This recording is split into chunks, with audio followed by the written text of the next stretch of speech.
Assalamualaikum warahmatullahi wabarakatuh. Selamat datang kembali Bapak Ibu ya, peserta pretest BPK yang berbahagia. Kali ini kita akan sharing terkait dengan latihan soal untuk pretest pada BPK nantinya. Dan materi kita kali ini adalah tentang pedagogik di bagian yang pertama.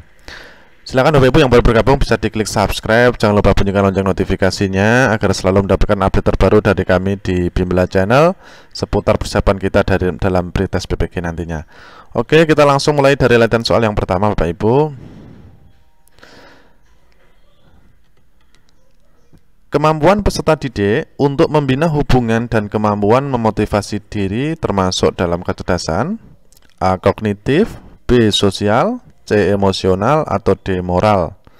Dan jawaban yang tepat adalah C, yaitu kecerdasan emosional. Kita lanjut soal yang kedua. Menurut teori ini, peranan guru dalam pembelajaran adalah sebagai fasilitator, motivator, dan memberikan kesadaran mengenai makna kehidupan pada siswa. Teori belajar ini berusaha memahami perilaku belajar dari sudut pandang pelakunya, bukan dari sudut pandang pengamatnya. Teori belajar ini adalah A. Humanistik, B. Konstruktivisme, C. Kognitivisme, atau D. Nativisme. Dan jawaban yang tepat adalah A, yaitu teori belajar humanistik. Oke, kita lanjut soal yang ketiga. Perbedaan antara konseling dan wawancara terletak pada maksud dan tujuannya.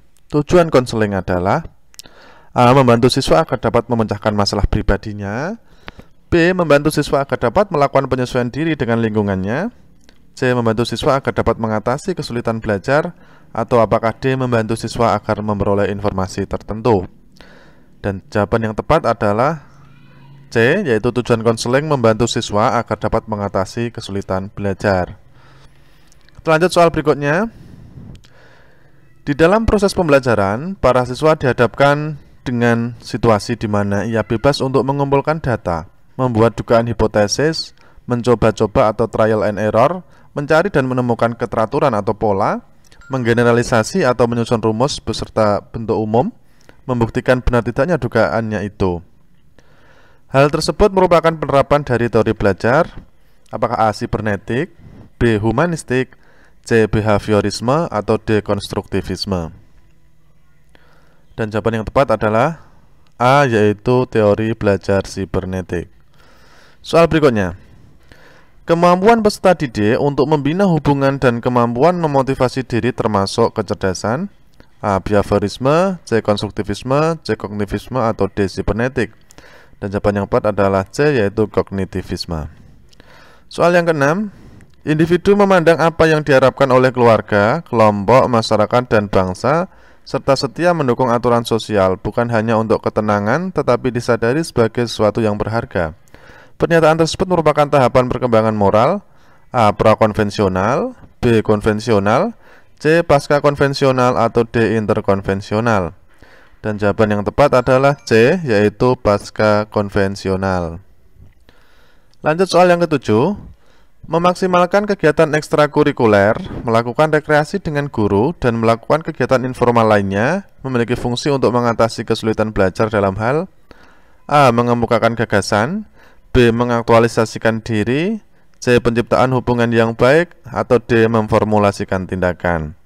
Dan jawaban yang tepat adalah C, yaitu penciptaan hubungan yang baik.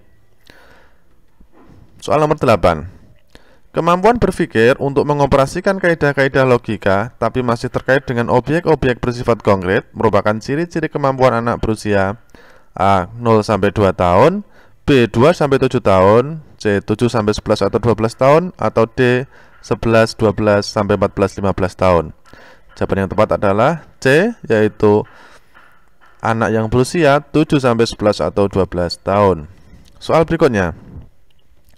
Seorang peserta didik selalu ingin mendominasi dalam suatu kelompok belajar. Dia tidak memberikan kesempatan anggota lain untuk mengemukakan pendapat.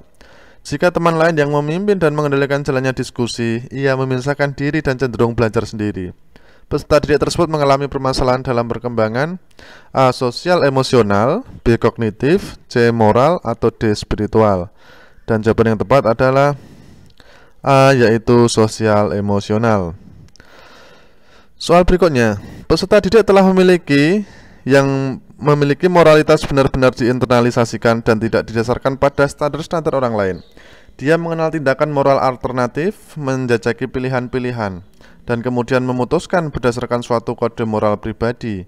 Hal ini merupakan contoh perilaku moral spiritual pada tahapan A. Penalaran pasca konvensional, B. Penalaran konvensional, C. Penalaran prakonvensional, atau D. Penalaran interkonvensional. Dan jawaban yang tepat adalah A, yaitu penalaran pasca konvensional. Oke Bapak Ibu, demikian latihan kita kali ini ya. Semoga ada manfaatnya. Silahkan di-share ke teman-teman yang lain jika ada manfaatnya. Kurang lebih mohon maaf. Wassalamualaikum warahmatullahi wabarakatuh.